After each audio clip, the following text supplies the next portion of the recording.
Well, welcome everybody. This has been a project long in the planning and making, and certainly the last 7 weeks have been amazing experience for the people involved, so we're so glad to have others come to learn about it. The Keller Futures Center is a new idea that we are really excited about and excited that you're here to help shape it. I'm Patty Tripkowski. I'm the Associate Provost at GRCC, and I also work with instructional support in interdisciplinary studies. And we're very interested on a curricular level around the work that's happening here, and hope that you will provide some things that are going to be helpful for us too. We really need to give special thanks to Fred Keller, the president and CEO of Cascade Engineering. This was his brainchild. Several years ago, he came to the college with this idea, and it's taken a while to shape it and figure out what we're doing, but it is his contribution in terms of wonderful ideas as well as his contribution of money that has helped us be able to do this. So we do have money in our foundation that has helped support this, and that's because of Fred's generosity. So we really thank him both for his vision and his support. We also owe special thanks to Bing Goey, and Bing is here. Thank you so much. This beautiful space has made all the difference in the project. To be able to leave these boards up as people were working and have such a welcoming and wonderful space to work in just made a major, major difference. So we thank you a lot.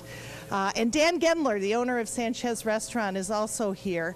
Dan, did you? There, okay.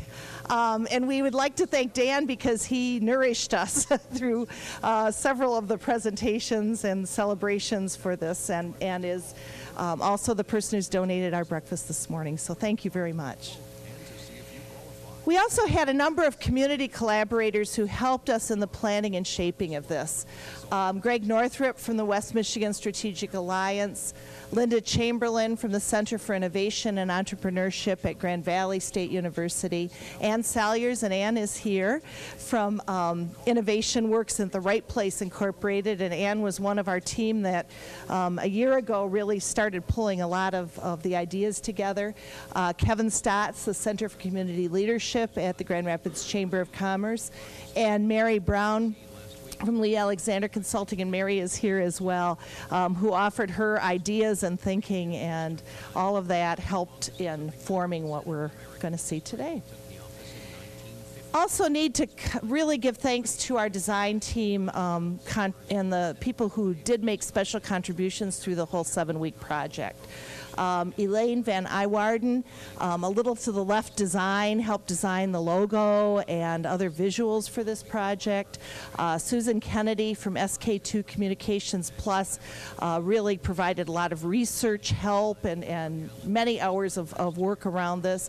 Mike Muller, Muller Design and Development LLC, the posters and a lot of the visuals that you see here.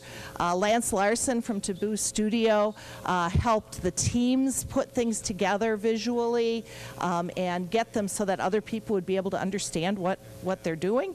And Dale Fry of Dale Fry Design also was a good partner in the visual design of things. So this has been such a wonderful collaborative effort, so I'm also very grateful to everyone being here this morning to help with it. Mary Lou has introduced herself, and she will be our facilitator and will be coming back to help us manage things as we work through the work part of today. And I would, oops, I'm going to get rid of Liz there. I'm going to click twice. I want to hand it over now to Liz McCormick, who is the director of our innovation initiatives at GRCC. Liz has been the person who has been managing a lot of this project and making sure that all the pieces come together, and is going to give us some of the background of where we've been.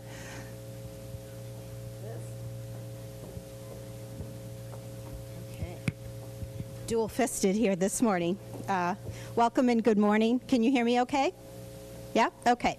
So as we get started this morning, I thought I might start with just a little story. And I don't know if many of you recall, but last October, the World Affairs Council brought in Thomas Friedman, New York Times columnist, author of The World is Flat. And he came in to talk about his latest book, which was called Hot, Flat, and Crowded.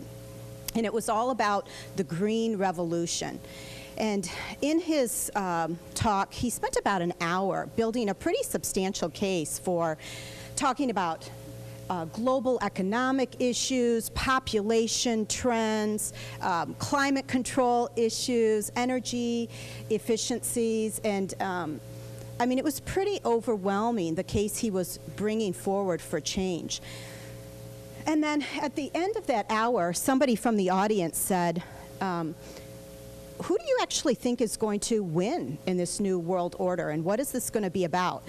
And his answer really stuck with me, and he said, it's going to be the nation that gets their people back to the skill of imagination. Somebody who can vision the big idea, somebody who's not afraid to experiment and play with that idea. And so I thought, wow, we're really lucky here in West Michigan, because Fred Keller, for us, is one of those visionary leaders. He'd already had the vision to bring forward what we're calling this thing, the Futures Center. And so it was really incumbent on us to sort of, I'm going to spend about 10 minutes sort of shaping the background of how this Future Center came into being and what we're going to do before we get into the specifics of this first project, which is on urban agriculture. So why a Future Center and why the community college? That's probably a question that's on a lot of people's minds. Well, first for our intent was learning. Right? We need to focus on new skills for these, a knowledge-based economy and for knowledge-based jobs. We also at the community college really wanted to focus on new models of curriculum. How are we going to build this new skill set into our people? Second was really community and having something that was open access, open source information. And when we talk about community, we wanted to make sure that students were involved with that. Students, families, professionals, and organizations. So all sectors of our community, a big, broad slice could get involved in these issues that were important to their future. And then really vision, again, focused on understanding the horizon. What is out there in front of us? How do we see it? How do we interpret that and what it means to us now? And where can we play and experiment with the big picture and these big ideas? So that's what the intent of this work was about. So when we first started, as you know, and you're bringing one of these big fuzzy concepts forward, you kind of have to have a model. And you think, where are we going to start to give this thing some shape? And so we started on really saying, well, we'd like to make this about sustainability and the issues that impact sustainability. So environmental issues, social issues, economic issues, any of those things we're dealing with in our community, those would be the inputs of the things we'd work on in this Future Center. And then out of there, of course, we have to have a problem statement or a project focus, specifically what about those issues is going to be meaningful that we want to work on. And then we wanted to approach whatever we work on sort of through these 4 lenses. And I know this might be tough to see, but all of this information is going to be available online to you, so you can go back at any time. The first one is 21st century competencies, right? Informing curriculum development, preparing our students for a changing workplace, and really making sure that our young employees, as they enter the workplace, can start right off making a direct contribution at their employer.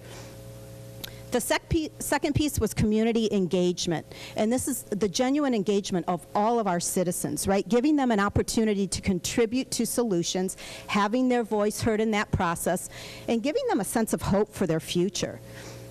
The third piece really was about, again, that futures visioning and creating actionable solutions, right? So beyond the brainstorming, beyond the research, it has to come forward into something tangible so others can see that picture. And then finally, a deep understanding of regional issues. As you go after the research and as you study the horizon, the more that you're doing this, the more you get to know about these issues that are impacting us and what are the best solutions we should bring forward. So based on that model, we tried to say what would be good objectives for our first project. If we were going to try to give this thing some shape, what would we work on? Well, again, for us in terms of curriculum, we wanted to look at emerging models and see if we could bring forward some new thinking that would lead to new knowledge and new skills and new methods for us at the colleges designing curriculum. We wanted to convene a broad spectrum of community, and community that would engage in a process that would look out on this horizon and identify these trends and then try to interpret how are those trends going to impact our future right here.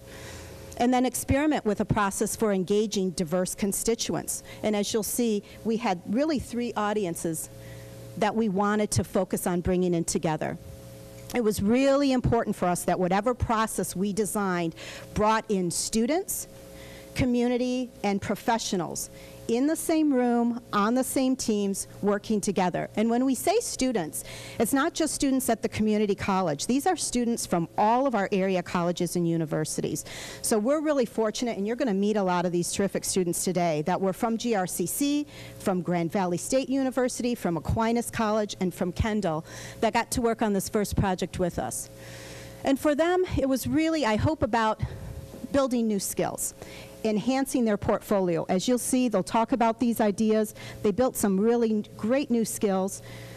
They've got some great new artifacts to put in their portfolio to talk to employers about, and they really forged a lot of new professional relationships. For members in our community, again, this was a chance for them to give voice to something that was an important issue that they care about.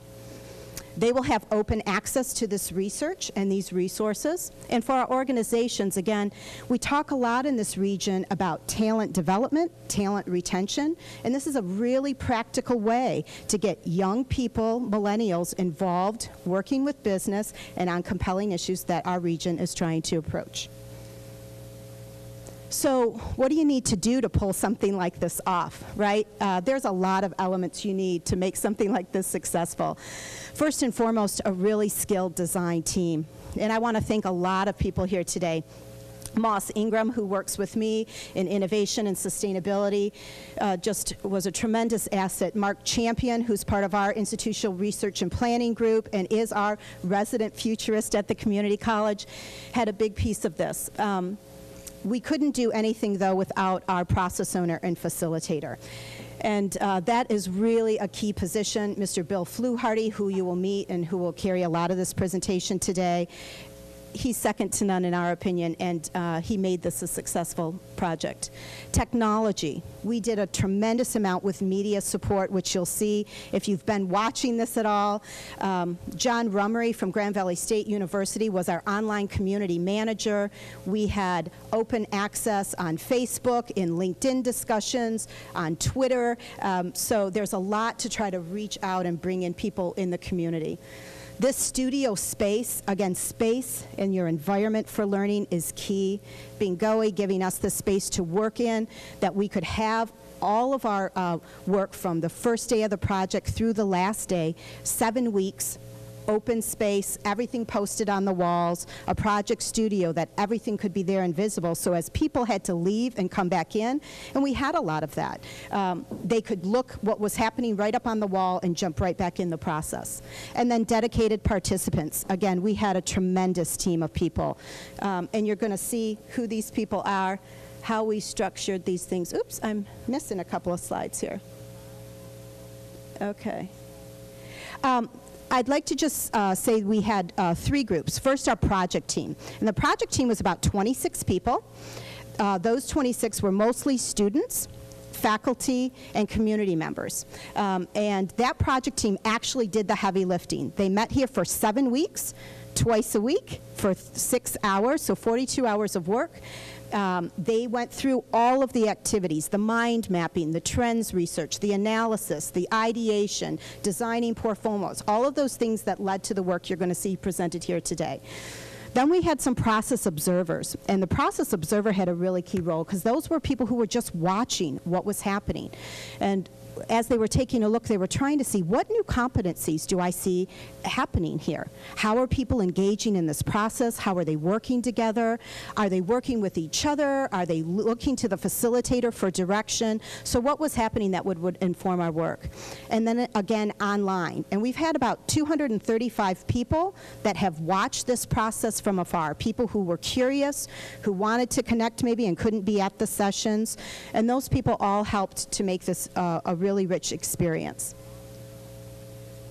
So what did we learn and what did we achieve? Again, 42 hours over 7 weeks. We didn't have a well-defined problem statement, to be perfectly honest, when we got into this. We had a volunteer team of these 26 people who were not familiar with this process, who were not familiar with these tools, the language, and so to think that in just 7 weeks we were able to achieve this is pretty mind-boggling. And when you think about building competencies for the future and what this could be with a team that was educated in the process, who knew the language, who had a defined space and a really defined problem statement, I mean, it's pretty remarkable what kind of innovations could start happening in this region. So ultimately, we believe that the process worked. We really had a committed team that stuck with this, and you're going to hear from them directly about their ideas. This process does drive collaboration. It was really obvious that the students from all the institutions not only worked well together, but they worked great with the community and the professionals as well. And that skills can be learned in this sort of facilitated format. So again, I would like to bring up now Bill Fluharty. Bill has 25 years of industry experience in design and innovation. We could probably not have done anything close to this work without him and his skilled design team who helped us pull this together. And so, Bill, if you want to come up, Bill's going to take you through actually the process. But before I maybe turn it over to Bill, are there any clarifying questions about any of the information that I just sort of put forward about why the Futures Center and what we're trying to accomplish? Okay, thank you. Thanks, Liz.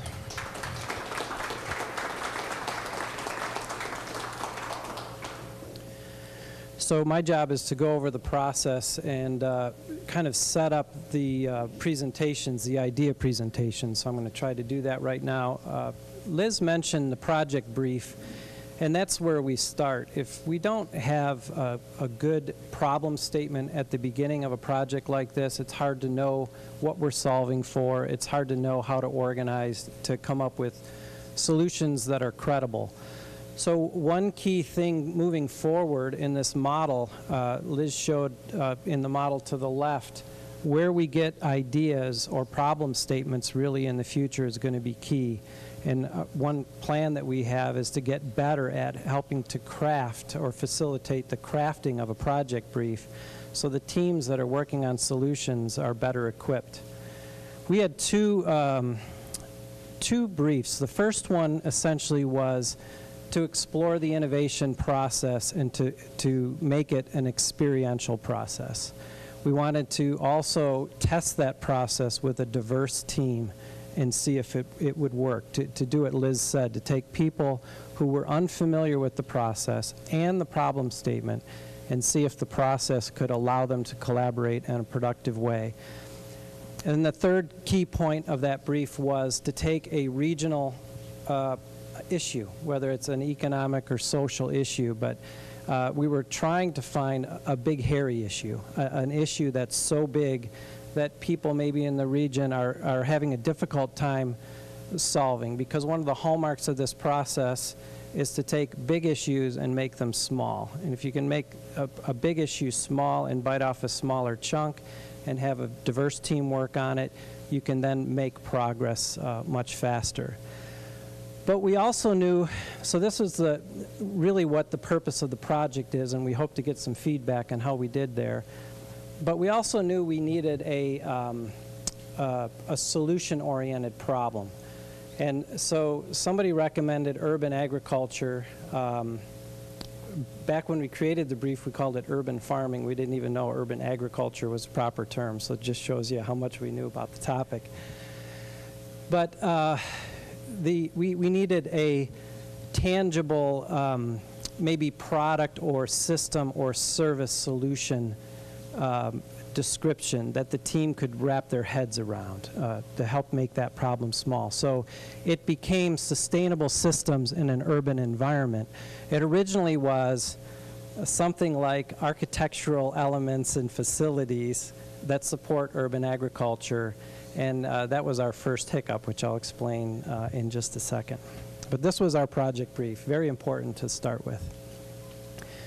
This was our process, and I know a few of you in the audience understand this new trend. It's called design thinking or integrative thinking.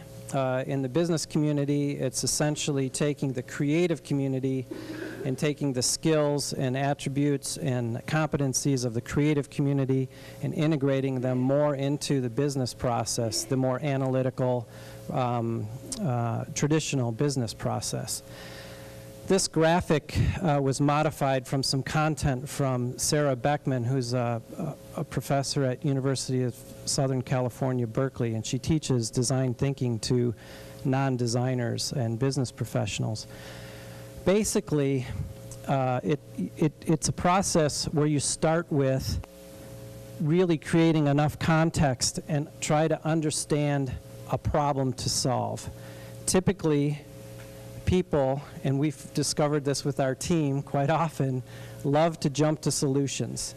And even if they don't understand the problem well or the context, the environment they're working in, we jump to solutions. And organizations tend to fail often because they rush to solutions without really understanding what the problem is. So in a nutshell, that's what this process allowed us to do. It slowed us down. We spent 4 of the 7 weeks building context, trying to understand what urban agriculture was, who the people were that were working in the urban agriculture food system, what their cares are, what their issues are. And it wasn't until we understood that we moved into creating ideas that could then allow us to think of concrete solutions. In a nutshell, we create context, we move into taking the insight or the research that we do to understand more context. We create frameworks or models, graphics, diagrams, storytelling that allows us to take key insights from our research, and it starts to allow the most important things to bubble up to the surface. So we move from problem finding to problem selecting, and then solution finding to solution selecting. So what you're going to see today, and something we really want feedback from, is you're going to see ideas. I would say they resemble solutions, but they're really big picture ideas. They're visions of ideas that some other organizations could take and develop to be either a single solution or multiple solutions for a similar problem or issue. Any questions on the process? Hopefully it'll make sense when you go through some detail here. This is hard to see, but it's okay. The first thing we did the second day after we discussed the project brief is we did a mind map where we asked everybody in the project team to explain what they understood about the topic. We put this problem statement, architectural elements and whatever it was back then, in the middle. And everybody just talked about what they knew. And what that did right off the bat is it really did start us the process of creating a community that was going to work together. Because what it did was it got everybody's knowledge out on the table, what they were unclear about out on the table, what we needed to learn as a group out on the table. It also put personal agendas out on the table. It was very clear who were the experts in the room and who were the novices, and you could kind of get a feel for where collaboration or working together might be a problem because of that knowledge gap. The other thing it did was a day or two later, we almost had a revolt because the team communicated back to us that the project brief was unclear. We learned a lot about language, about terms, about facilitating, where we had to make sure that everybody was on the same page before we moved forward. But this map allowed us to recalibrate our description of what we were going to do, and also helped us to understand the pace at which we could move forward, which was really key.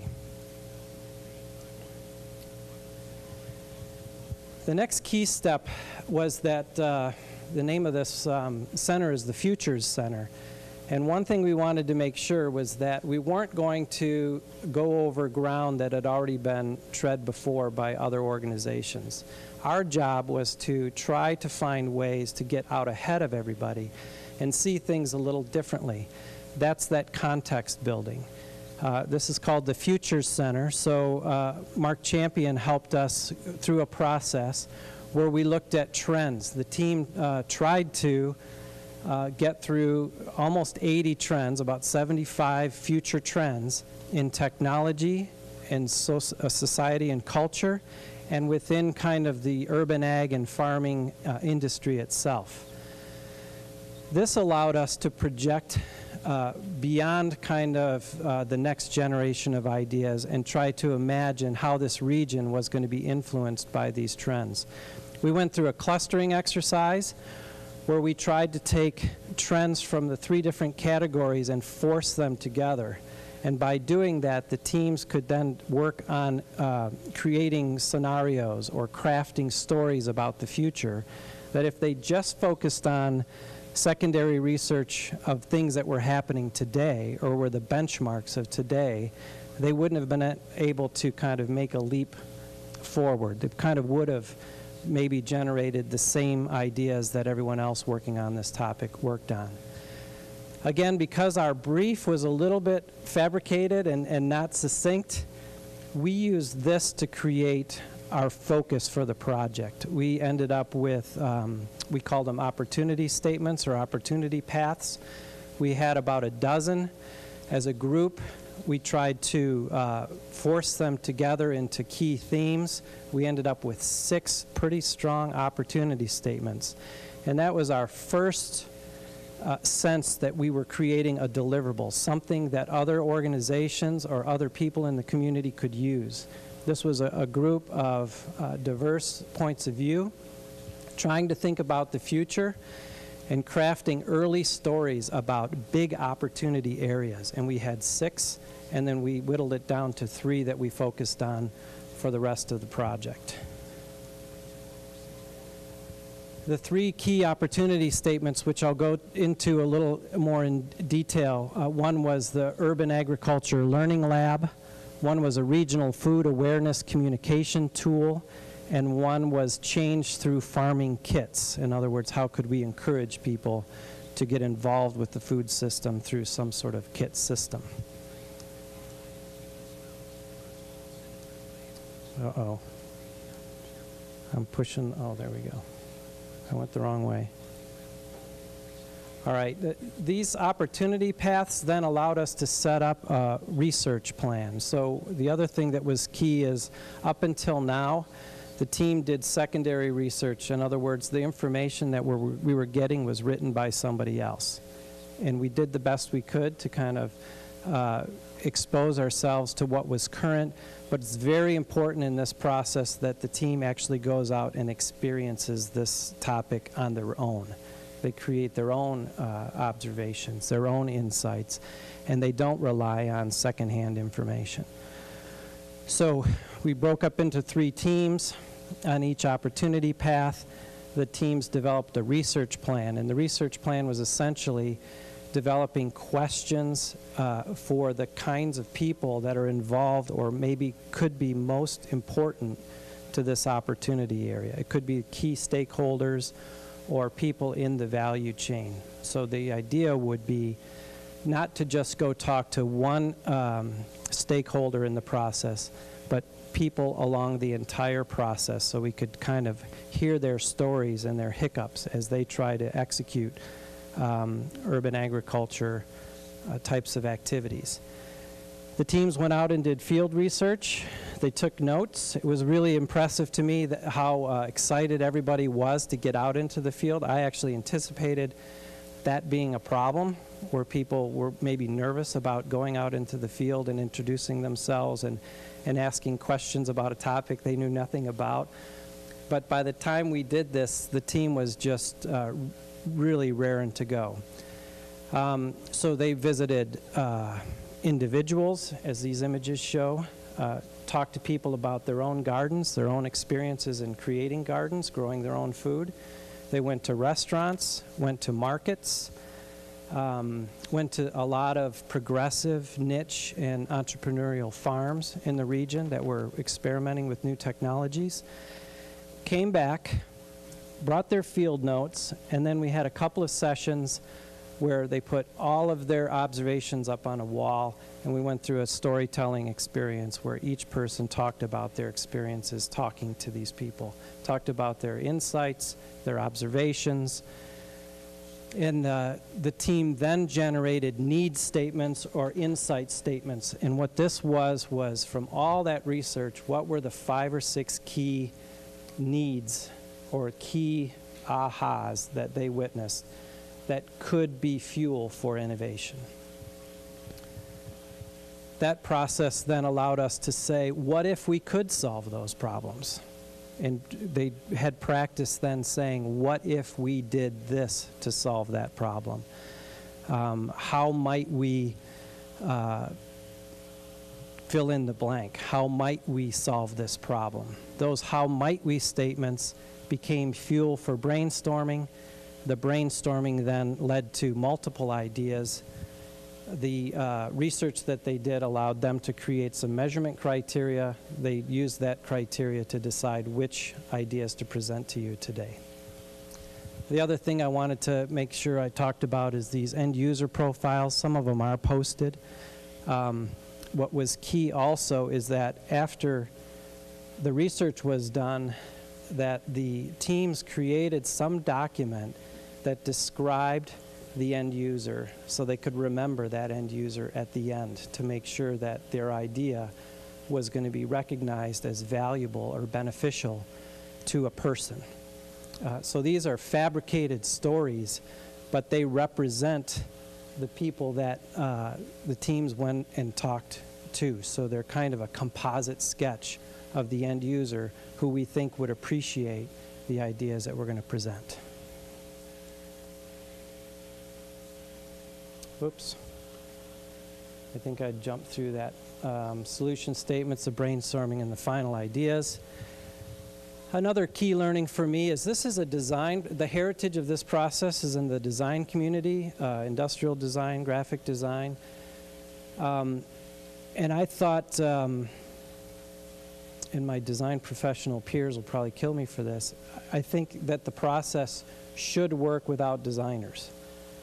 But as Liz pointed out, when we brought in people who could visualize things very quickly through diagrams or sketches or schematic drawings, it really galvanized thoughts. It really became the first prototype or mock-up for a team to throw on the table, and it promoted more collaboration. Just when you thought we were out of gas and we weren't going to talk more or debate more, when somebody tried to draw a picture of the final solution, it motivated even more constructive criticism and input, which enhanced the idea. So I'm pro-design, but I got to keep being pro-design, I think.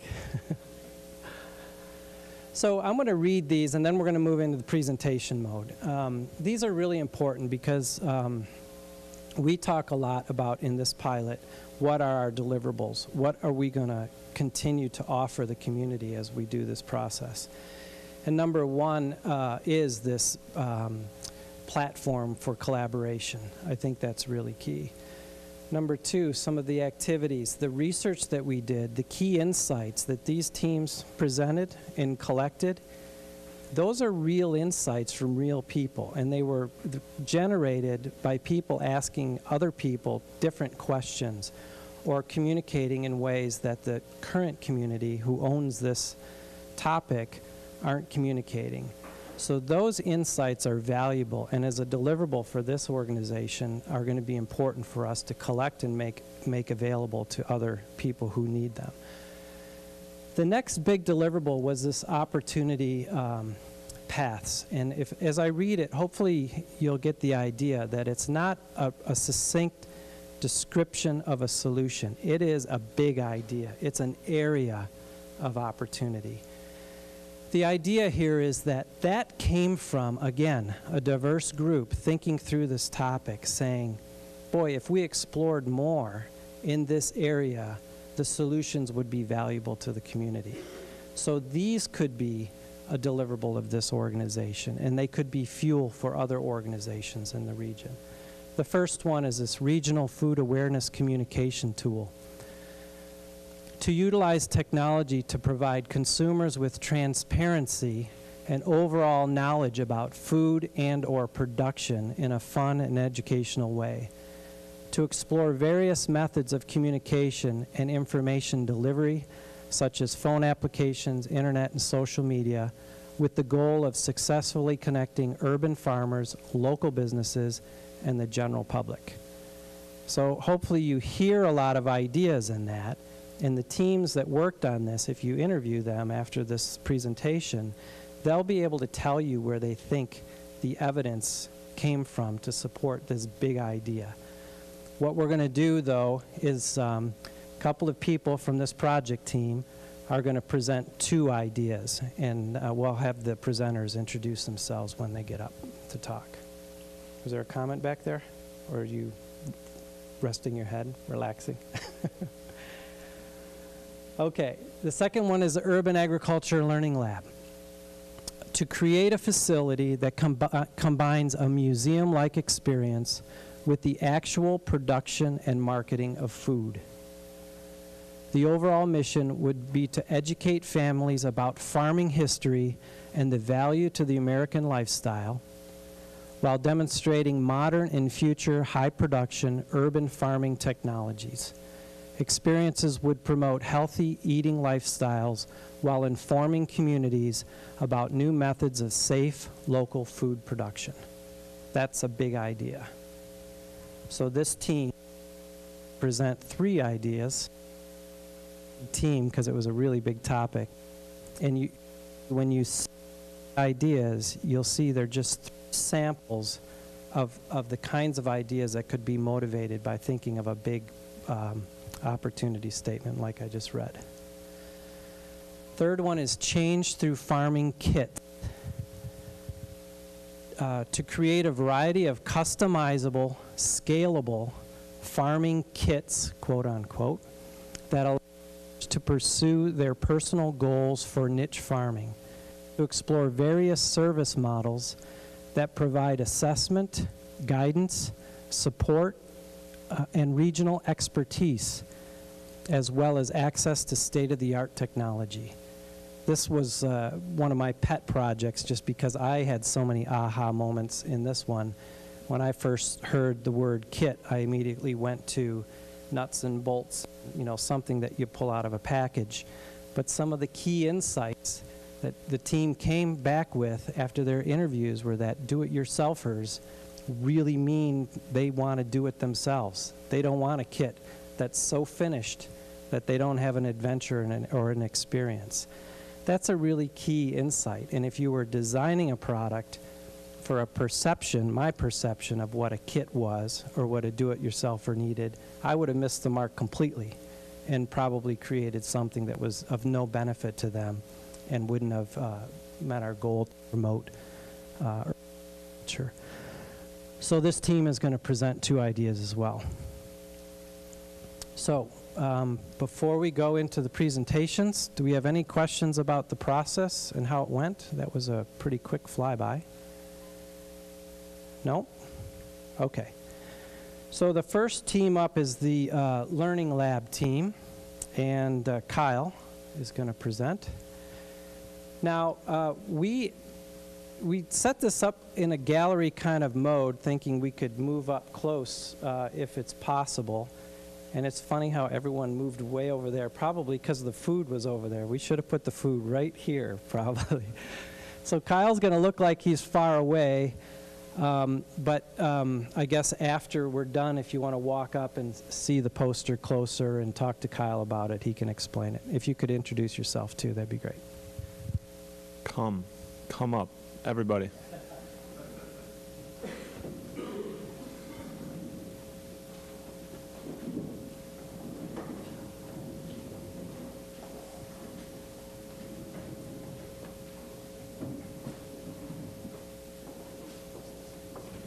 Yeah, the closer the better.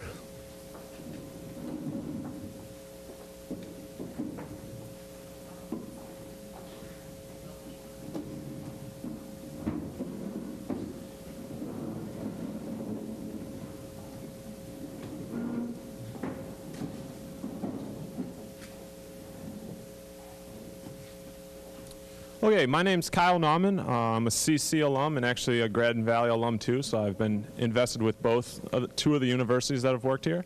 Had no idea what I was getting into, but it's been rather exciting. So my group that I worked with, the museum-like experience, and this is because I have a little bit of an education background, so this idea of teaching hit home with me, so I started running with it.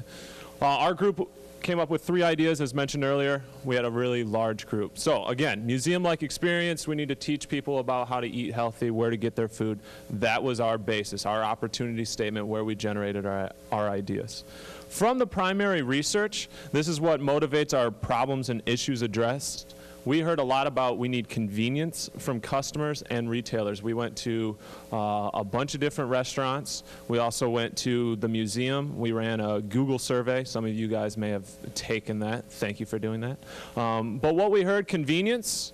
The biggest one from restaurant owners was this traceability idea. So they want to buy local produce, but there's a lack of traceability. So the big corporations, they can provide that, but for the local farmer to provide the local goods for them, there needs to be a level of traceability. So we had this idea of, well, we're gonna build in a barcode system within our solution so that they know where they're getting their food from, which is gonna reduce the amount of traceability, or it's gonna pinpoint where it's from, and that's gonna fulfill that need. So as you guys can see this picture, since you guys are all probably staring at it, let's just get to the idea first. Here's our idea. It's a mobile food truck. And the idea being, we also heard from the farmers the lack of distribution. So we have local farmers, but no way to get it to where they want it, or the restaurant has no idea where to get it from. This is the distribution center. It's got growing on the truck. It's really hard to tell, but there's a fish tank within the truck. There's hanging fruit, there's seeds, there's spices, everything all in one. And again, this is convenient. If we show up to your location, your restaurant, your home, this is convenience. You don't even have to go anywhere. You don't even have to go to that farmer's market to get fresh goods right from the truck.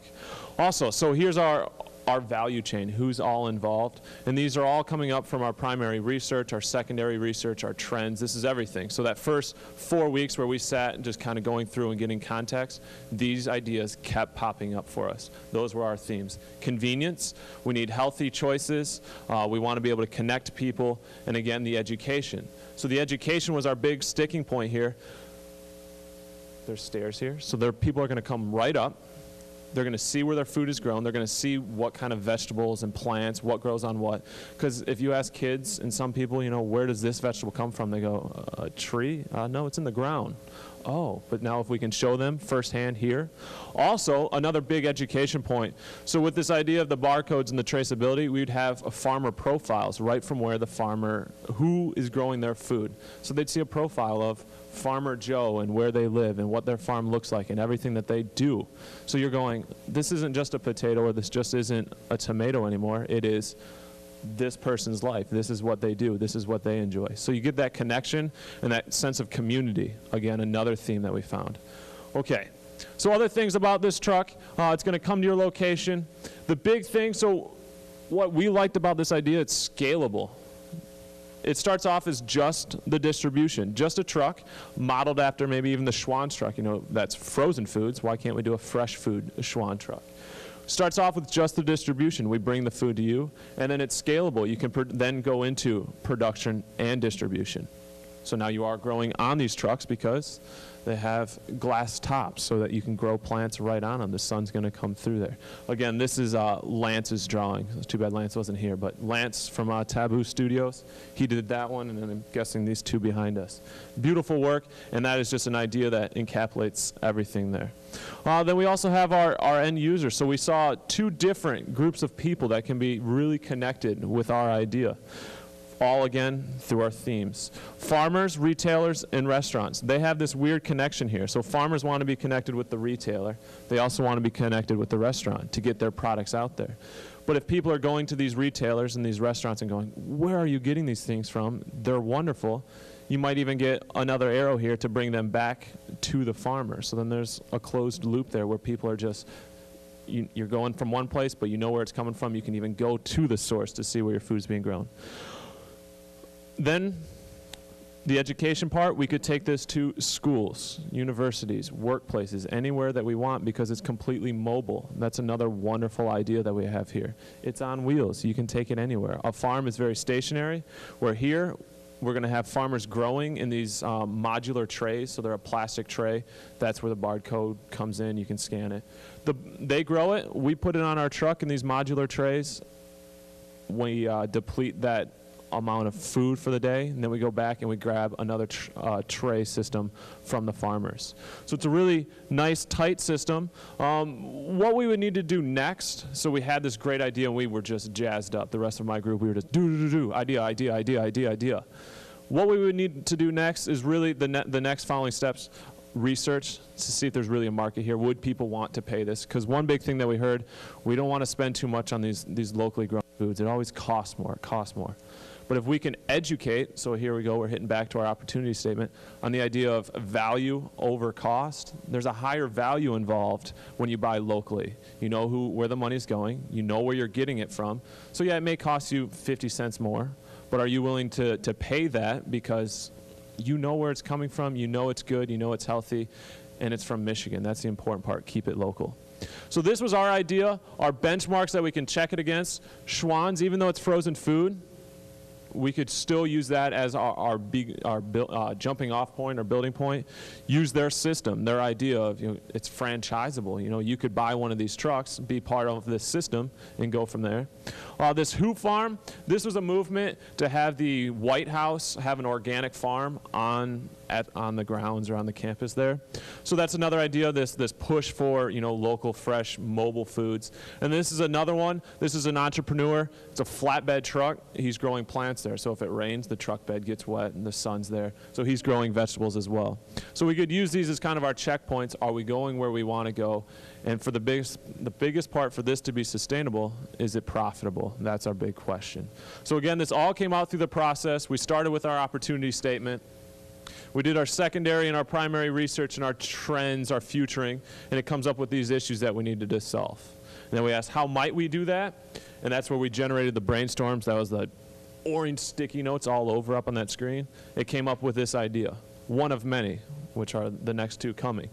And then from there, we said, well, let's profile our end users and how they all connect, and we see this in our nice graphic. We were always big about pictures. If we can see it in a picture, then it makes sense. And then from there, we check it with benchmarks and our next steps of, is there red tape involved? The farmers, can they grow this? Can we make it work? We need somebody to design the truck, all those sorts of things. So that was our idea, one of just many off of the brainstorming event. I think I'm handing it off to Holly to do one of our second idea. Yes. Yes, so we had that one. We go, okay, it can't be fossil fuels because we know we get hassled because it's the green movement. So we said it's going to start off with biofuels until hopefully the hydrogen systems come around, and then we can use that water that's being emitted from our exhaust and put right back on the plants to water them. So for right now, we'd start with our fossil fuel, or our biofuels, and then go into, hopefully, that when the new technology comes around, build it into our business plan that we want to jump on those and be the promoter.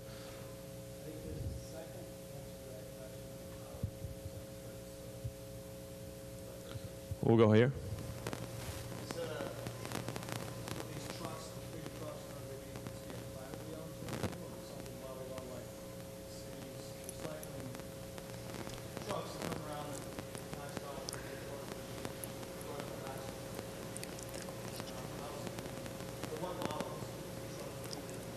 we're going to...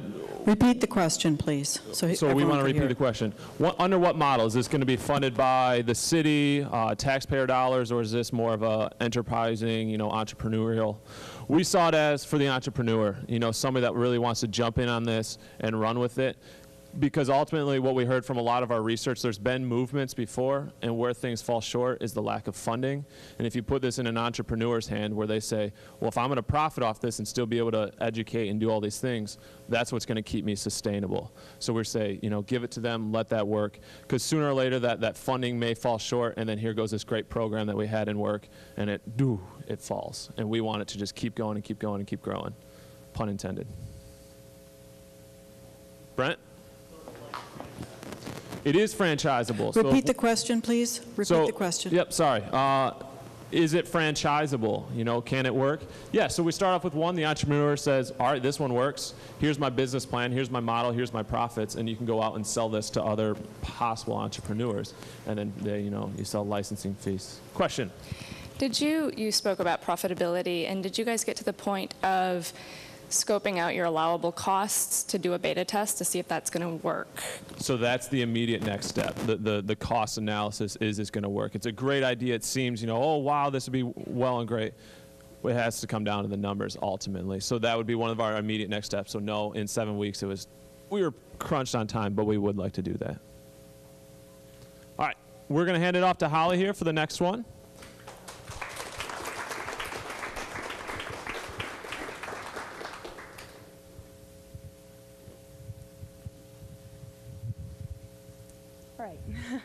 Hi, I'm Holly Stratton. I'm a Grand Valley fourth-year student. When I first got into this project, I knew nothing about urban agriculture, so this is a pretty big step doing this in 7 weeks. So it's also the opportunity statement to create the museum-like experience. Throughout the community, local restaurants have had a hard time keeping a fresh supply of local food all year round. This is because of the short growing season in Michigan. Sarah Andros, one of the people we interviewed, stated it is a struggle in the middle of winter for fresh ingredients. In several interviews with local chefs, it was brought to our attention that the growing season in Michigan is from March until October, and farmers can only support certain foods during that time. Seasonality then creates another problem, which is volume. Each restaurant needs a specific number of goods from the farmers, and with an interview with the staff from Sanchez Restaurants, they stated, we purchase a high volume of food, and most local farmers can't supply a consistent quantity of it. Between this interview and one with Tom Bantle from the Big Big Bugs exhibit, we were inspired to come up with the idea that will educate, entertain, and engage people, as well as help solve the two major problems of seasonality and volume.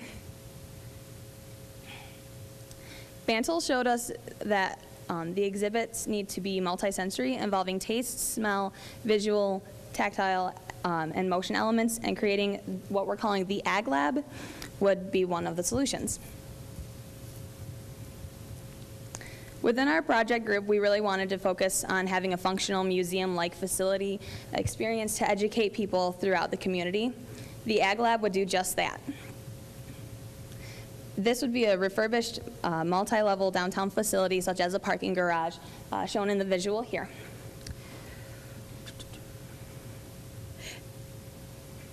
We would hope to house a variety of crops, and this would be an interactive learning exhibit. So on one level here, we have what would be sustaining it with the solar panels and the wind turbines, and it'd have something to capture water and whatnot, so it'd be completely energy efficient. On other levels, we have where the crops would be, and then on the bottom level here is where the mobile trucks would be. It'd be able also to kind of power them up. One way to help with the seasonality, to be able to have something that we can have fresh food all year round, would to have this facility with adding windows to the second through the fourth floors, and that would be able to help have local food all year round.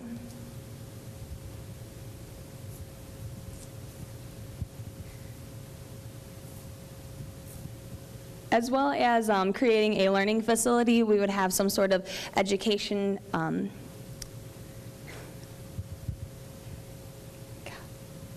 it would have an education learning lab, and this would be able to be used by the community schools, by colleges, everything like that. So a lot of the downtown community would have access to learn things from that.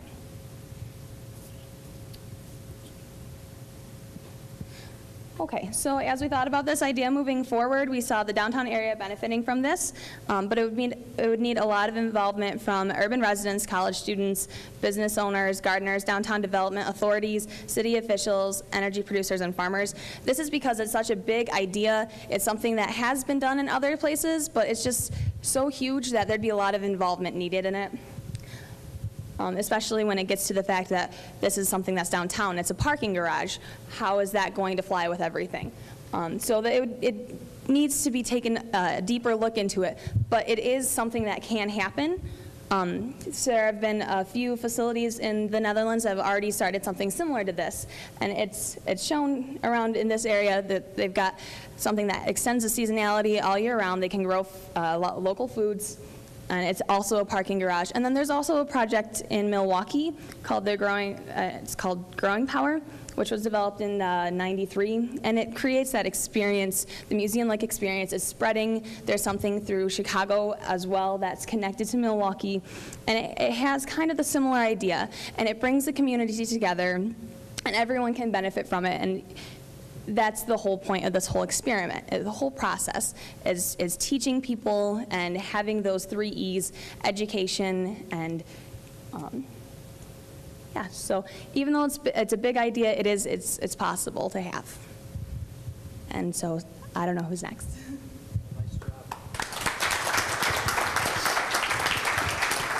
Are there any questions? Are there any questions? I think you're off the hook. Nice job.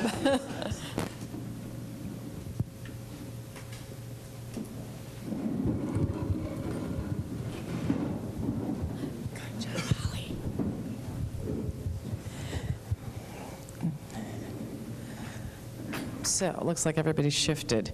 I'm Cynthia Price of the Greater Grand Rapids Food Systems Council, and the original intention was to have students come and make these presentations, the members of the student sector. But unfortunately, the student on our little mini team couldn't make it today, so that's why I'm presenting. But I want to soapbox for just 20 seconds and say that I learned so much from this process that I definitely feel like a student, and I can't thank Bill enough. He was perfect. So, and then the other thing that I wanted to just, before I start on this, I wanted to address basically Jeff's and Lisa's questions were kind of similar. These are sort of kernels of ideas, and we did not get to the point where we fleshed out the possibilities. I kept wanting to jump to that point, but how these things will be funded and how they will be made operational is really another step. This is more for the idea to sort of spark ideas, to sort of generate ideas in people who will eventually get down to the practical matters of how to make them operate.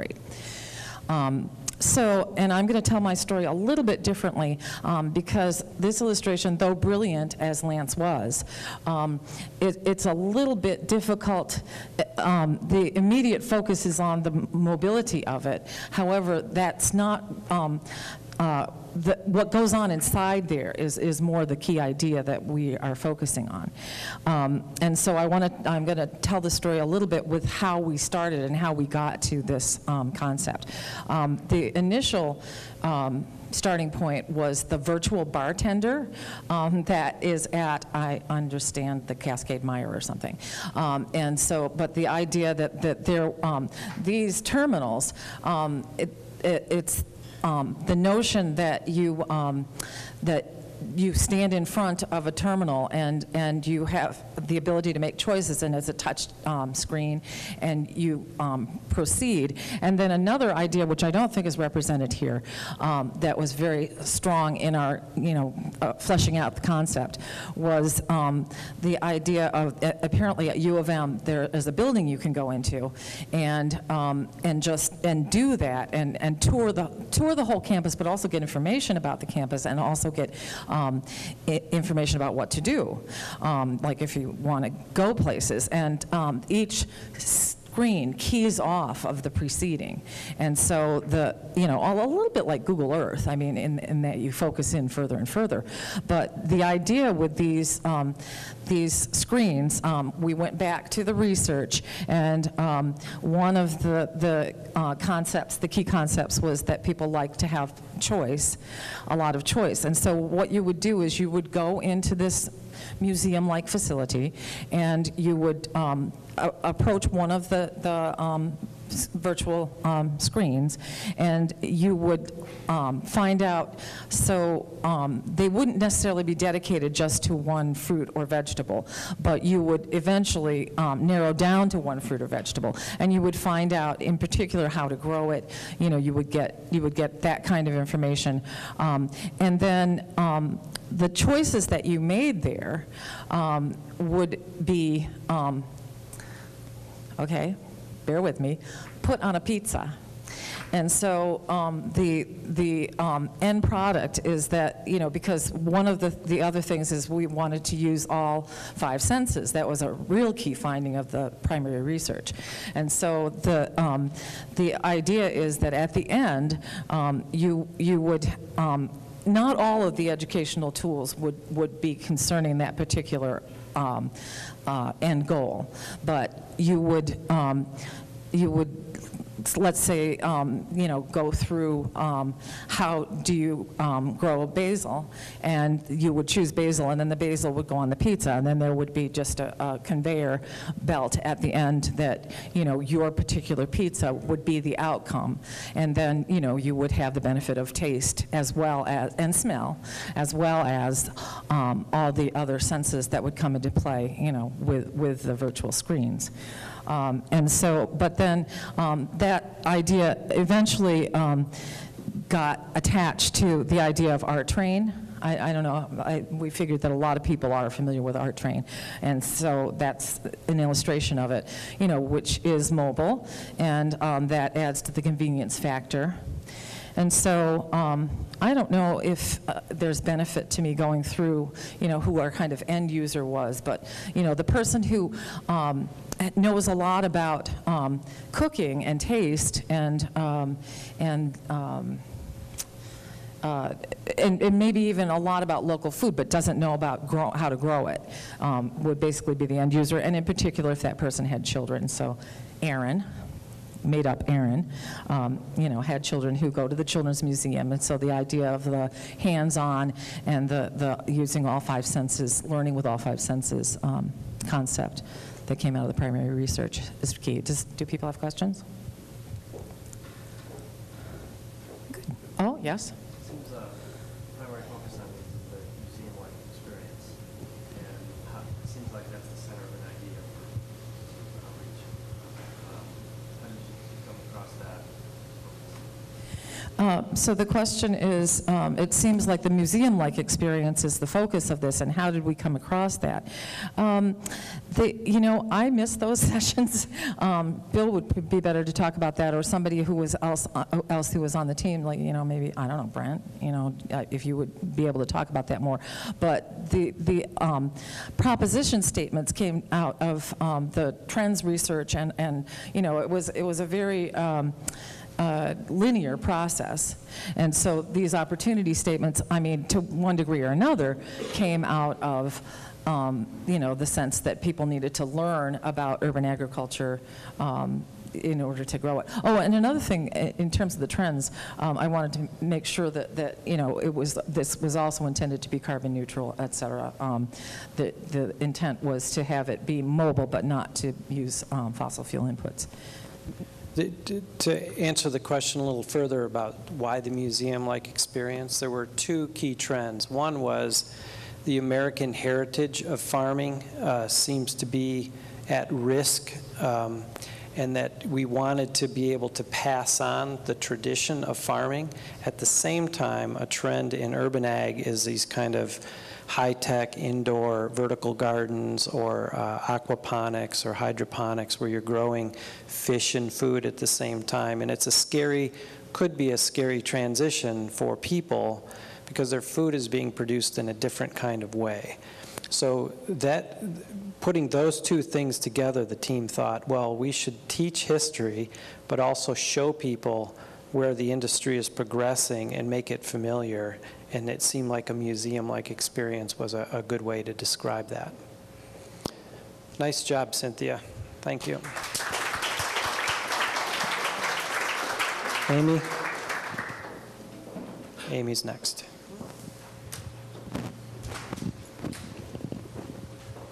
Hi, my name's Amy Mester. I just finished up at JRCC with an associate's in fine arts. I was brought in as more of a creative person, like the art student, and so maybe I could have a different view or take on things. I was part of this kit team, and the idea was what we were thinking of is, why don't people garden? Like, why don't people take the time, or why don't more people do gardening in their own home? And we found out that it's the main concern was that it was expensive, and it wasn't convenient enough, and it took a lot of work, and a lot of people are working and they don't have enough time to devote to a whole garden. So what we wanted to do is bring the garden to them and make it more easy and more convenient. What we learned when we went out and did our primary research was that a lot of people aren't really looking for organic. That wasn't the big concern. It was more about just fresh and local. And then, like we said earlier, a lot of people really want to do it themselves. So it's really about the DIY. So how can we make it convenient and easy for them, but at the same time let them do most of the work? And a lot of the things was that they really needed a lot of information, and they needed to learn about how to properly grow and how to maintain their garden. And so something like soil quality and how to control pests and insects, and just timing, how to properly put your plants in, when to do it, and how to maintain. So, and then also a lot of people start gardens and it just goes to waste because they don't have the proper information and resources to keep it going. And a lot of it is due to time, too, because of the work. So what we wanted to do is bring all these experts, all the gardeners, all the local suppliers, the testing labs, the local farmers, and find a way to bring it to the DIYers. So we really targeted these people who are just, you know, typical working moms or families with kids. And so we came up with this idea. It's called iGarden, and it's kind of a database interface online that allows you to create your own garden kit, and then you can be able to pick it up at a local supplier, or they can bring it to you, whichever. So what we started out with is all this analysis. So you go through and you check where you are in the world, what your climate is, how much square footage you have in your backyard, what your workload is, how much light is available in your backyard, and what kind of plants you want and what kind of difficulty, because some plants are harder to maintain than others. And then we thought of this idea that you could just take a sample of your soil and send it in, and it'll be analyzed. And that way it'll just be easy. They tell you what you can have in your garden, and you don't have to do much of the work. So then you get this list of matches, and you kind of pick out what you want. I want some carrots. I want some potatoes. I want some peas, you know. And then you just make me a package. And then you go out to the checkout, and you connect to local suppliers, because it's going to tell you how, what kind of supplies you need, what kind of lumber for your garden, or all kinds of non-edible things that you need to pick up. So it's more of that. And then also, by the time you have your garden, you need some more help. You need some more push. So there's a lot of information available. There's forums. You can collect or connect to local suppliers and local farmers who know what they're doing and know how they can help you out. And then also, you can connect to other people who are doing the same thing. So maybe you have a problem with your garden and you don't know what to do, but you connect to someone on the other side of the country who has the same exact problem, and you kind of figure it out together. And so what we looked at was some things that are already happening, and Amazon, obviously, something like a local, a supplier that you can go and pick whatever you want, send it to you.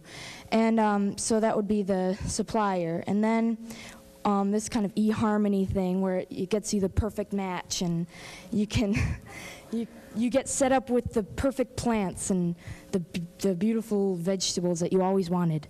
And then the more kind of like the Schwann's truck, it just brings it right to you. And then we went, and then, Weight Watchers. It kind of monitors your progress and tells you how to do better and connects you to other people too. And so what we're looking for when we do this kind of database thing is, do these people have an experience? Do they have an adventure? Is it fun? Do they have this adventure where it's kind of given to them, but they also do it themselves, so they have their own process and troubles and things like that they get over? And does it address waste and or efficiency? Is it efficient? Is it quick? Is it nice and easy to just go and fill out your questionnaire and they bring it right to you? That seems pretty efficient. And then do they learn anything? So more like this afterwards, after they put in their garden, are they continuing to learn how to garden and the importance of local foods and everything?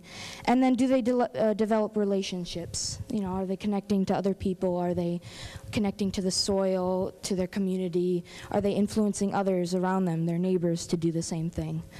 So this is our little internet database, iGarden. Thank you.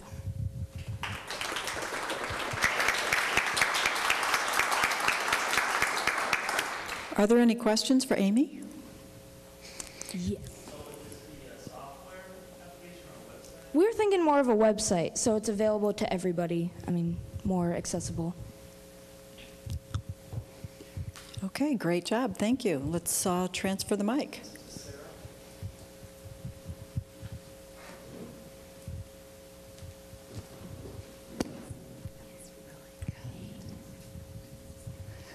I'm being Eugene, who has strep throat.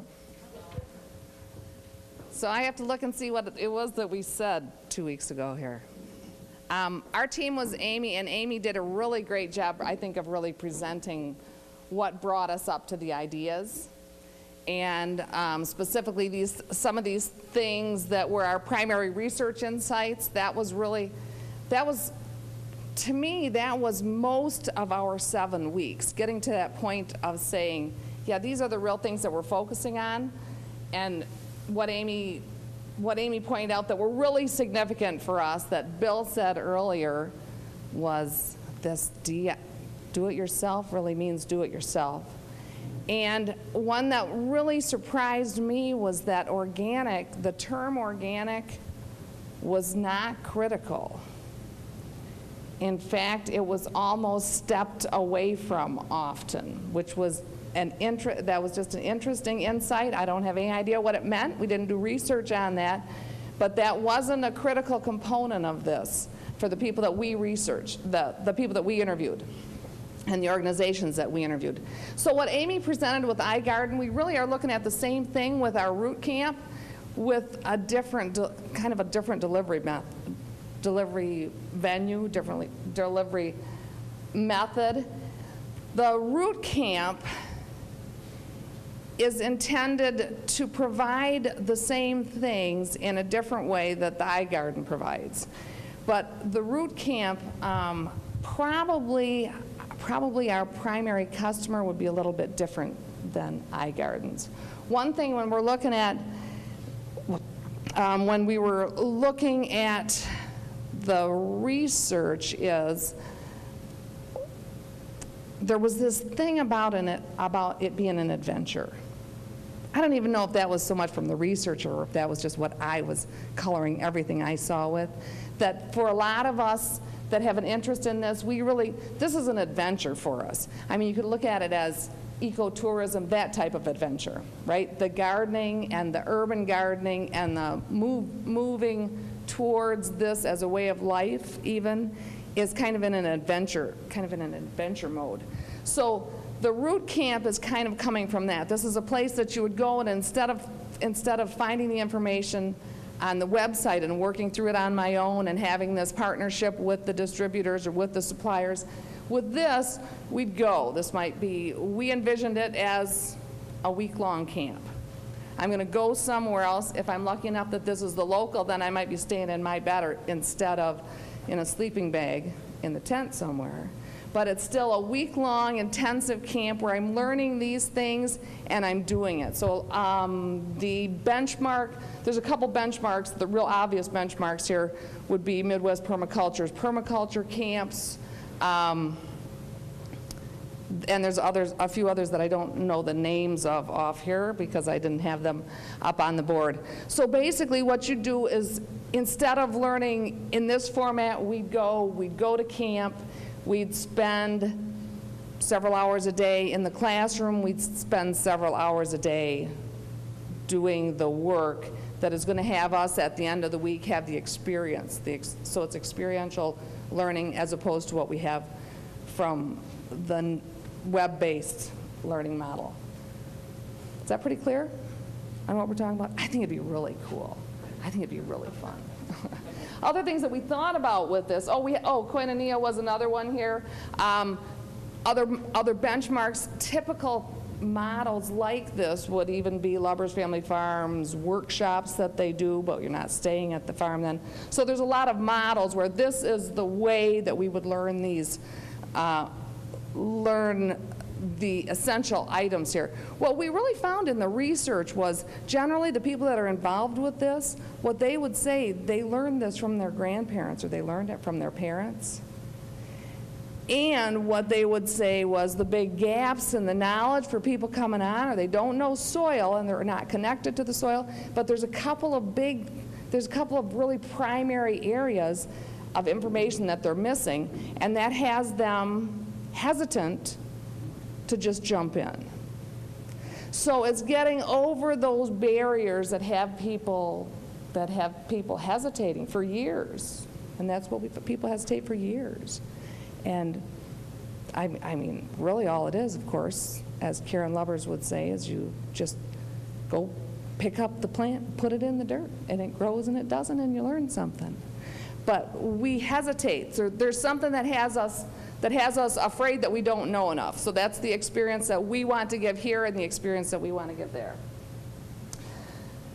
I think Amy just covered everything fabulously, and I don't have to say anything else.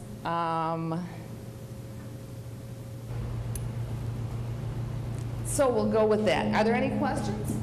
Brent, of course. Repeat the question, please. Would you repeat the question? Well, yes, I would. The question was, would the camp be mostly hands-on? And actually, no, it would be probably about half classroom and half hands-on, because there's a lot of knowledge that's missing. There's a lot of knowledge that's required. Well, there's a lot of knowledge that it would be nice to have. It's not really required, but it would be nice to have it, and we'd all feel more comfortable if we knew what this soil thing was. Any other questions? I have a question. Yes, sir. I'm curious about all of the presentations, but you sort of alluded to it more strongly about how people warm up to the idea or the word organic. And I'm just curious if your group or anyone has a sense of the sociographic or the demographic profile of people who are most likely to be attracted to these ideas? Is there a type? Is there a type? Well, there were several types, and actually, I would be, is that included on these posters? We all looked at that. I'll let Bill answer that, because we absolutely focused on that, but I don't see them showing up here on the boards. Well, I don't think we have.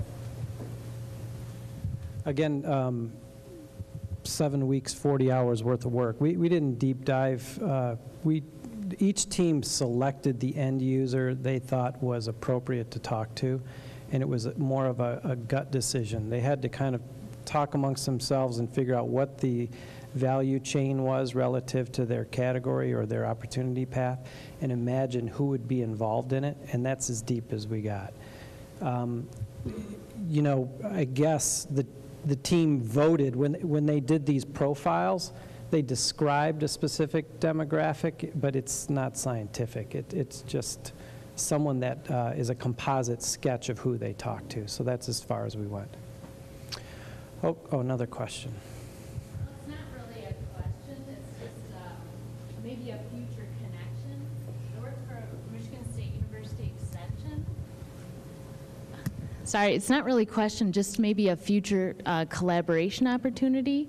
I work for Michigan State University Extension, and we have a program called the Master Gardener Program that may have been brought up in your community survey, but maybe both those they remind me of the same kind of goals as Master Gardener. Now, Master Gardener is a different model. It's a 14-week classroom-based series, but in order to earn your Master Gardener status, you have to complete 40 hours of community service the first year, and then 20 hours of community service in the gardening. So it can't be in your own personal garden. It has to be a community service, a nonprofit organization of some type.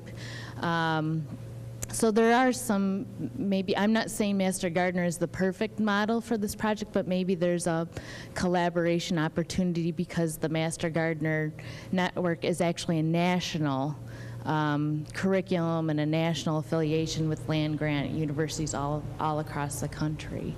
And you go online and you log your hours, and there's a web-based learning tools, and there's a binder this thick of materials and so forth that you come with it. So.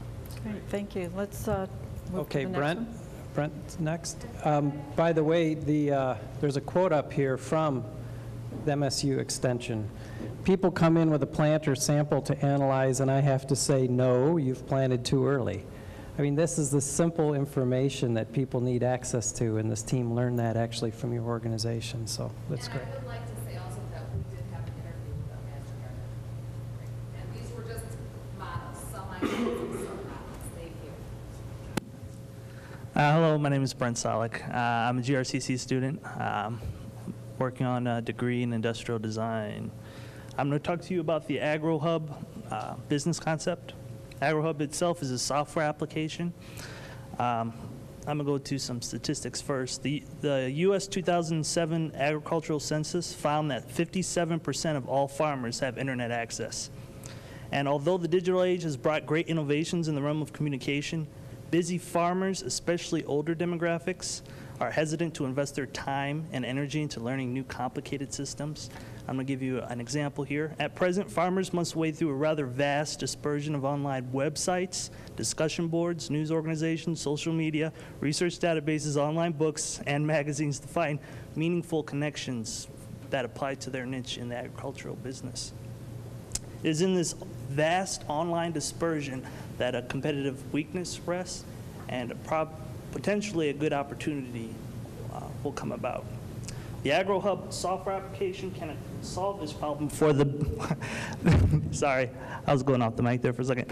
The AgroHub software application can accomplish this and increase convenience for farmers by consolidating the myriad information systems into one credible interface, saving the small farmer the headache and time accompanied with wading through the online world.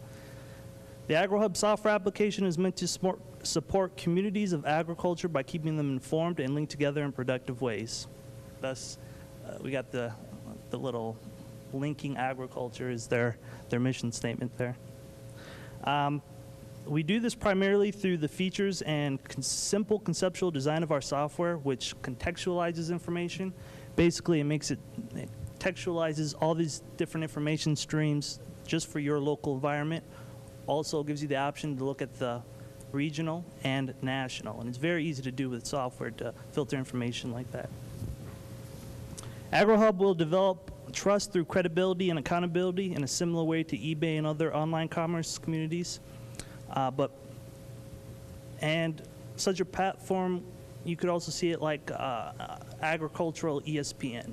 But just beyond news, it would enable the user to create markets and connect with people online. With a thorough rating system, you could also kind of bear down on accountability and transparency. Financially, the AgroHub software could sustain itself and generate substantial cash flow through the features of its software, which include market creation tools, advertising through service listings, access to research databases, regulatory updates, joining associations, optional plugins, market surveys. If enough links are aggregated within the software, there is also the potential for it to forecast market trends, which could generate a lot of revenue for the company in the long term for the financial and governmental sectors. That was long. Okay, AgroHub software is a multi-platform application. However, there is good earnings potential also in developing a tablet, which I have listed here, or communications device specifically tailored for farmers on the go, so they could carry this software application with them, and they could access it and look up different markets and potentially sell their produce on those markets while they're on the go. Check their emails. It could be an all-in-one device that really could be a really good communications tool that enhance their abilities.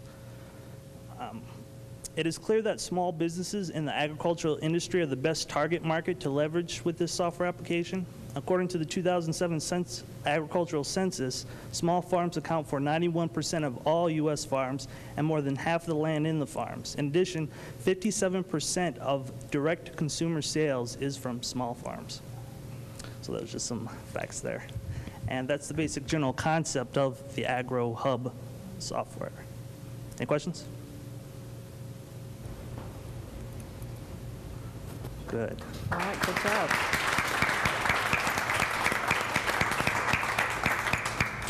Okay, if we can have Pete up here, we're going to rotate this board for Pete.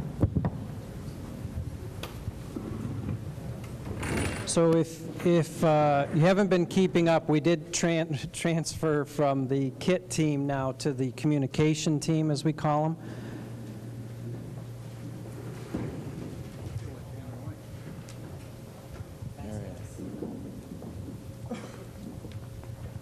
How you doing, everybody? Sweet. All right, my name is Peter Reno, all kind of one word. Recent graduate from Aquinas College. That was my perspective. I was a business marketing major, communications minor at Aquinas. And so I had a lot of different perspectives. Some people were really design, very creative. And for me, it was a challenge, really eye-opener in this process. It was a lot of fun. So with our team, we looked at how are people communicating within urban ag and farming in general. That's kind of a tall order to try to bite into. Because what is urban farming? That was really the toughest challenge for us. We saw some really advanced technologies being used in what we thought was urban farming. We had people with growing things entirely in water, hydroponics, mud lake farms, a great local example where they grow everything in the water. We also saw some really interesting stuff in New York City, people growing stuff on rooftops, but they weren't growing it in soil. They had this special concoction that they were putting their plants in.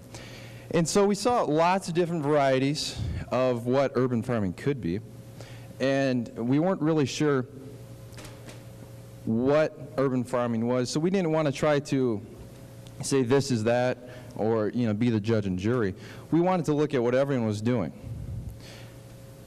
Once we started to really kind of be inclusive and look at all the different people, we started to get some really interesting insights.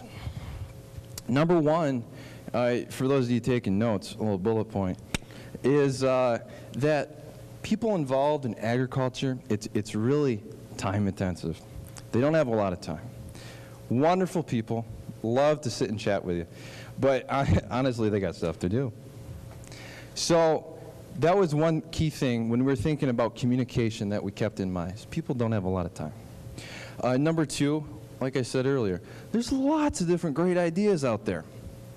People are approaching this with lots of different angles, and when they get online, there's lots of different places to go. Everyone is trying to help out, but there isn't really a central location. There isn't a good way to share ideas back and forth. And so we wanted to somehow figure out that we can help people communicate lots of varieties of ideas. And the third bullet point really for us is that there is this desire with the farmers to have some sort of interaction back together. When the farmers are communicating, be it with the restaurants that they are selling a lot of their produce to, or maybe they're selling to a lot of consumers, roadside stand, a lot of it is face-to-face. Some people, they're kind of hip, kind of trendy, and they're on, the newer cutting-edge stuff. But a lot of people, they don't got time for it. So keeping all those things in mind, what we came up with was we kind of focused our research together, and we came up with the Idea Harvest. And the Idea Harvest, it really would be a big event in Grand Rapids, talking 2 or 3 days, a convention of sorts of the greatest ideas in idea harvesting, in urban farming. It might be a exposé au français, mademoiselle, monsieur. But it would be a competition, kind of like the, well, it wouldn't be so much like the Darwin Awards, but it would be up there, Nobel Prize kind of stuff, where we would have monetary prizes to really incentivize these people, get people really thinking and challenge them, and get some collaboration going, get ideas out there. One of the big things we wanted to do was we didn't want people to be afraid to share their ideas. We wanted to get ideas out there and expose them and set the bar so that we can build on it next year and next year and next year. And so this competition-based idea, it would be centered here in Grand Rapids.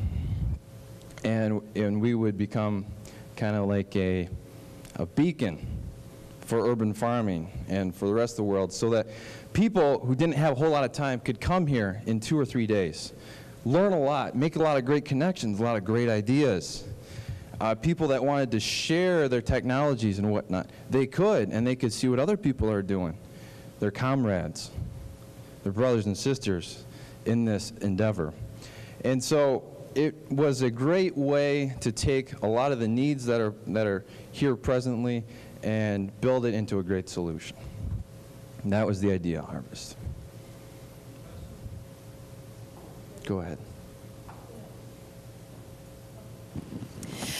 Could you just read the prize categories? Sure, yeah.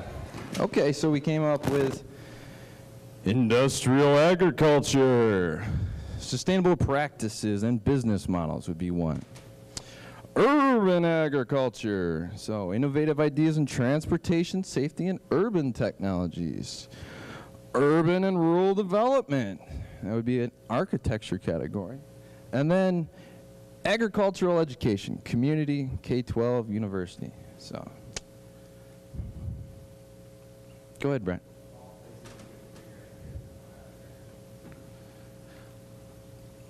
The question was, of all the places, why Grand Rapids?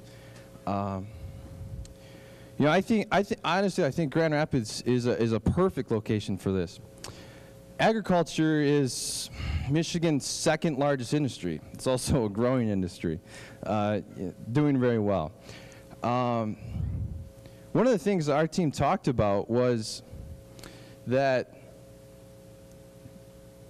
urban farming is inevitable, and leaders are going to emerge. We really think it should be Grand Rapids who is that leader that emerges. We could be, there's Silicon Valley over in California. Grand Rapids could be kind of like the Harvest Valley of urban farming, where people really look to Grand Rapids. And, we have a lot of creative capital here, and a lot of good-spirited people, too. So I think it's a perfect fit. Great. That's as much time as we have for questions. So Great. Peter, thank you. Good job. Thanks, everybody. Okay, that wraps our presentation material. And before we get into further discussion that Mary Lou is going to facilitate, I want to go back to our model and just recap kind of the kinds of things that we need to work on as far as critique of this process. We said at the beginning that we need to obviously work on where do the project briefs come from and how do we craft meaningful problem statements and who do we collaborate with to create those briefs. I think you saw a good example of Futures visioning, creating actionable solutions for the region. These are kernels or seeds, as people have said. They're not finished. These are things that are kind of offered now to anybody who thinks they're an interesting kernel of an idea, and they can run with them. And if you want to go back and look at the research, at least you'll have some key insights on how to where to start and where you need to go deeper to create more evidence for these ideas. The regional body of knowledge, the research that we did is useful, even though it was time crunched and a little bit superficial and we were learning, it's still valuable. And if we can keep capturing those insights and do these projects over and over again, we will create information that's valuable to the region that maybe nobody else has access to. As far as the 21st century competencies, I think you can see that for students and faculty and community members to come together and create ideas like this that they can defend at least and talk about with some credibility says that I think we're on to something. This methodology as an experiential way to teach people new ways of thinking and working has been pretty successful. And then I think the community engagement, the thing that was pretty scary for me, how do you get people to want to be involved? The people that did engage just because it was an interesting project, an interesting topic was amazing. But then this team going outside of this classroom situation and into the community to seek further engagement really worked. So I think we're starting to uncover a process that allows this community engagement to happen. So we're done with the formal presentation. Hopefully your comments, when Mary Lou starts asking provocative questions, you can bring out your observations, comments, your criticisms, or your ideas to build on this model. So thanks. Great, thank you.